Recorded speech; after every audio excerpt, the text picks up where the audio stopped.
আমি সব সময় শুধু একটাই কথা ভাবতেছি, কি করলে আমার আল্লাহকে আমি খুশি করতে পারবো। লোকজন অনেকে আমার সাথে দেখা করতে আসছেন, অনেকে ভালোবাসা দিছেন। আমি বলছি যে আপনারা আমার অসুস্থতায় দেখতে আসেন নাই, আসলে এটা একটা জীবন পুনর্মিলনী। আল্লাহ রাব্বুল আলামিন আমাদেরকে হায়াত দিয়েছেন, আমি যেন বাকি জীবনটুকু নিরেট আল্লাহর জন্য ভয় ডরহীনভাবে সত্যের পক্ষে থেকে আল্লাহর দ্বীনের জন্য যেন আমি কাজ করতে পারি।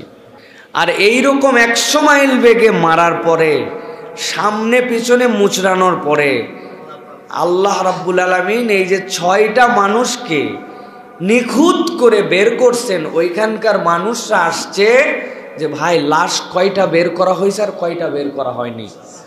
আমার গাড়ি স্বাভাবিকভাবে আছে, সেখানে আমি একটা ওভারটেক করতে চাইলাম, সে অবস্থায় একটা বাস ওভারটেকের সুযোগ না দিয়ে হালকা চাপ দিল। ও আস্তে করে বাম পাশে এসে চিন্তা করলো যে আসলে আমার সেন্স ছিল না, অজ্ঞান হয়ে গিয়েছিলাম।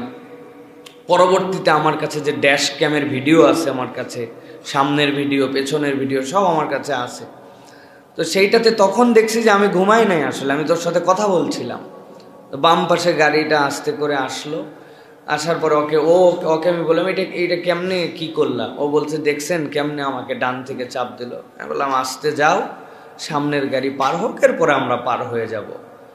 এই যে সামনের গাড়ি যাও পার হয়ে যাব, আমার গাড়ি তখন 0 মাইলেজ, রাস্তার বাম পাশে আমার গাড়ি দাঁড়িয়ে আছে ওভারটেকের জন্য মহাসড়কে, এক্সপ্রেসওয়েতে। ইতিমধ্যেই 4-5 সেকেন্ডের মধ্যে 100-120 মাইল বেগে, কিলোমিটার বেগে পেছন থেকে এসে ধাম করে মেরে দিল। গাড়ি লেগে সামনের বাসের নিচে ঢুকে গেছে। এখন সামনের বাসের নিচে যখন ঢুকছে, বাসাল আমার যতটুক ধারণা সে চিন্তা করছে যে আমার দ্বারা কোনো ক্ষতি হলো কিনা, পেছনে লাগলে কোনো দোষ নাই, কিন্তু টেনশন তো আছে। সে তখন গাড়ির টান দিয়ে বের হয়ে চলে গেছে। আমার গাড়ির ডান পাশটা তখন ভেতরে ঢুকা, এই অবস্থায় বের হয়ে যাওয়ার পর গাড়ি উঁচু হয়ে আবার বসে গেছে, বসে বাম পাশে লেগে বাড়ি খাইছে। গাড়িটাতে সব সময় সব গ্লাস লাগানো, পেছন থেকে যখন ধাক্কা মারছে এত বিকট শব্দ হয়েছে যে আশপাশের 2তলা 3তলার থেকেও একজন ইমাম সাহেব ছিলেন, উনি পরিমরি করে দৌড়ায় চলে আসছেন যেখানে বোমা বিস্ফোরণ হলো কিনা।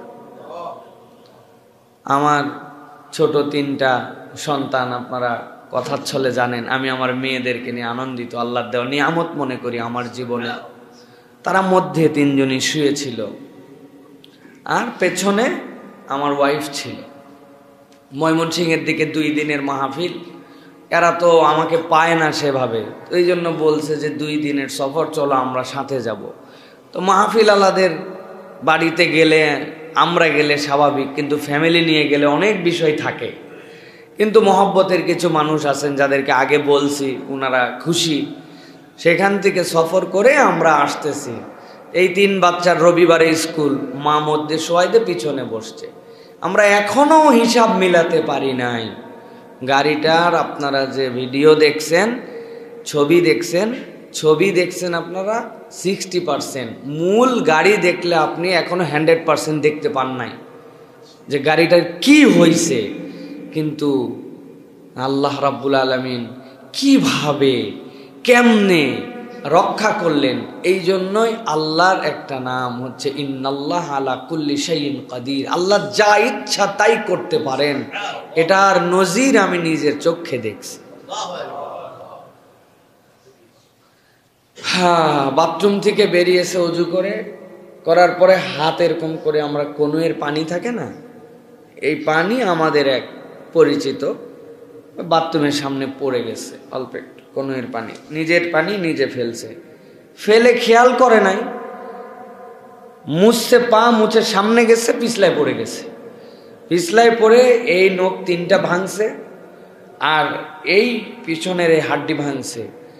1 বছর পঙ্গু হাসপাতালে, নিজের অজুর 3 ফোঁটা পানির নিজের বাড়িতে পিছলায় পড়ে। আর এইরকম 100 মাইল বেগে মারার পরে, সামনে পিছনে মুচড়ানোর পরে আল্লাহ রাব্বুল আলামিন এই যে 6টা মানুষকে নিখুঁত করে বের করছেন, ওইখানকার মানুষরা আসছে যে ভাই লাশ কয়টা বের করা হয়েছে আর কয়টা বের করা হয়নি। তখন দোকানদাররা বলতেছে লাশ কোথায়? এই যে ইনারাই তো ভিতরে ছিল, উনারা মাথায় হাত দিয়ে বসে পড়ছে। আল্লাহ রাব্বুল আলামিন যে দয়া করছেন, এটা আসলে আমি সবসময় শুধু একটাই কথা ভাবতেছি, কি করলে আমার আল্লাহকে আমি খুশি করতে পারবো। লোকজন অনেকে আমার সাথে দেখা করতে আসছেন, অনেকে ভালোবাসা দিছেন। আমি বলছি যে আপনারা আমার অসুস্থতায় দেখতে আসেন নাই, আসলে আসলে এটা একটা জীবন পুনর্মিলনী। আল্লাহ রাব্বুল আলামিন আমাদেরকে হায়াত দিয়েছেন, আমি যেন বাকি জীবনটুকু নিরেট আল্লাহর জন্য ভয় ডরহীনভাবে সত্যের পক্ষে থেকে আল্লাহর দ্বীনের জন্য যেন আমি কাজ করতে পারি। আর আল্লাহ রাব্বুল আলামিন যেন আমাকে শাহাদাতের মৃত্যু নসিব করেন, এইটুকুই আপনাদের কাছে আরজি দোয়া। সাথে সাথে বলবো যে বাংলাদেশে বিশেষ করে মুরগি বাহিত যে ট্রাক, আমি প্রশাসন সহ আমাদের কথা যারা শোনেন, সারা দেশে যারা মুরগি পরিবহন করেন, এই ব্যবসার সাথে যারা জড়িত আছেন, আমি তাদেরকে বলবো যারা এই রাস্তায় চলাফেরা করেন মুরগিবাহিত ট্রাক, এদের যে চলাফেরার উগ্রতা, এদের যে রোডের মধ্যে উশৃঙ্খলতা, মানে বেহিসাব, ওদের অনেকগুলো ক্যালকুলেশন থাকে। শেষ রাত্রে যে পাইকারি মার্কেট ধরা লাগে, মুরগি বেশি সময় থাকলে মৃত্যুর হার বেড়ে যায়, অনেক কিছু থাকে। কিন্তু তাই বলে এরকম বেপরোয়া হওয়া, কেননা আমাদের কাছে যে ভিডিও আছে, আমরা কাউকে ব্লেম দিচ্ছি না, কিন্তু এই ভিডিও দেখলে আমার ওয়াইফ সহ সকলে বলছে যে গেমের মধ্যে যেরকম ট্র্যাকের মধ্যে থেকে একটা গাড়িকে পেছন থেকে মেরে সরায় দিয়ে জিততে চায়, ওই মারার ধরনটা দেখলে কোনো স্বাভাবিক মানুষ বলবে না যে এইটা একটা অ্যাক্সিডেন্ট। হয় সে মাতাল ছিল, অথবা সে এমনভাবে মারছে যেন আমরা মরে যাই। আমরা জানি না, ইন্না বা'দা যন্নি ইসম, আমরা এগুলো জানি না আসলে ঘটনা কি। আপনারা আরও জানলে অবাক হবেন। সেই ট্রাক ধরছি আমরা, সেই ট্রাক আমাদের নিয়ন্ত্রণে আছে, সেই ড্রাইভারকে আমরা ধরছি। সেই ড্রাইভার, পৃথিবীর ইতিহাসে কোনো ড্রাইভার অ্যাক্সিডেন্টের পর আসে না, ও আশপাশেই থাকে, জনগণের মধ্যে মিশে। কিন্তু সে দেখছে যে এতগুলা মানুষ, তার ধারণা সবাই মরে গেছে, এখন তো মৃত মানুষ নিয়ে মানুষজন ব্যস্ত থাকবে।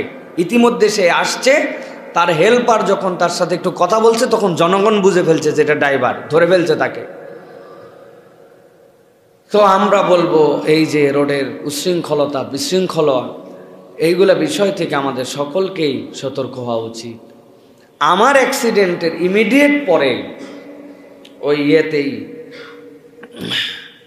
চন্দ্রার কিছু আগে এই জায়গাতেই আরেকটা গাড়ির অ্যাক্সিডেন্ট হয়েছে। একটা ট্রাক আরেকটা ট্রাককে মেরে দিছে পেছন থেকে।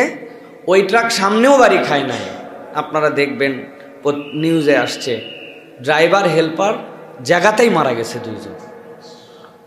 ট্রাকের পেছনে মারছে, আর আমার গাড়িতে পেছন থেকে মেরে সামনে যায়, আবার পেছনে এসে সামনে বামে ধাক্কা খেয়ে রব্বুল আলামিন কিভাবে রক্ষা করলেন। এটা আল্লাহ রব্বুল আলামিনের দয়া ছাড়া আর কিচ্ছু না। আর আমি আবারও আপনাদের প্রতি কৃতজ্ঞতা জানাচ্ছি। কত মানুষ, কতভাবে, আমি কি এমন ক্ষুদ্র মানুষ, এমন এমন রাজনৈতিক ব্যক্তিত্ব, ওলামায়ে কেরাম, পীর সাহেবগণ, আলহামদুলিল্লাহ, আমি মানে আপনাদের কাছে নাম বললে আপনারা শিহরিত হয়ে যাবেন। এই মানুষেরা আমাদের খোঁজ খবর নিয়েছেন, দোয়া করেছেন, উপর থেকে নিচ পর্যন্ত। একজন ফকির আমার সাথে গতকালকে দেখা করতে আসছে, প্রতিবন্ধী ভিক্ষুক, বলে হুজুর আমার একটা ভাঙ্গাচুরা ফোন আছে, ওই ফোনে রাত দিন আপনার ওয়াজ শুনি। আমি যখন শুনছি যে আপনি অসুস্থ, সে 2টা কমলা নিয়ে আমার বাড়ির নিচে আমার সাথে দেখা করতে আসছে। আসলে আমার অনেক ভুল, অনেক গুনাখাতা, অনেক আপনাদের সাথে আচরণে আমার কমতি আছে, আমি জানি। বিশেষ করে আমরা মাহফিলের লোক, বিভিন্ন জায়গায় যাই, কমিটিদের সাথে বিভিন্ন ধরনের কথাবার্তা হয়, আমাদের কমিটমেন্ট আমরা ফুল করি, তারা অনেক সময় উল্টাপাল্টা করেন। আমাদের সাথে তাদের বোঝাপড়ায় অনেক সময় ভুল হয়, অনেক কথা হয়, আমি জানি অনেকে আমাদের দ্বারা কষ্ট পান, কিন্তু আমি আপনাদের কাছে আজকে অনলাইনে অফলাইনে সকলের কাছে আমি ক্ষমা চাইলাম। আপনাদের কোনো কারণে কোনোভাবে যদি আমি আপনাদেরকে কষ্ট দিয়ে থাকি, আমার ছোট ভাই হোক, আমার বড় ভাই হোক, আমার পরিচিত অপরিচিত, আল্লাহর হস্তে আমাকে আপনারা ক্ষমা করে দিবেন। আর আমি আগামী থেকে আমার আচরণ আরও শুধরাই নিয়ে চলার জন্য চেষ্টা করব, এই প্রতিশ্রুতি আপনাদের কাছে দিলাম। আল্লাহ রাব্বুল আলামিন যেন এই বাকি হায়াতটুকুকে, এই বোনাস জীবনটুকুকে আল্লাহ রাব্বুল আলামিনের জন্য কাজ করার মতো তৌফিক দান করেন।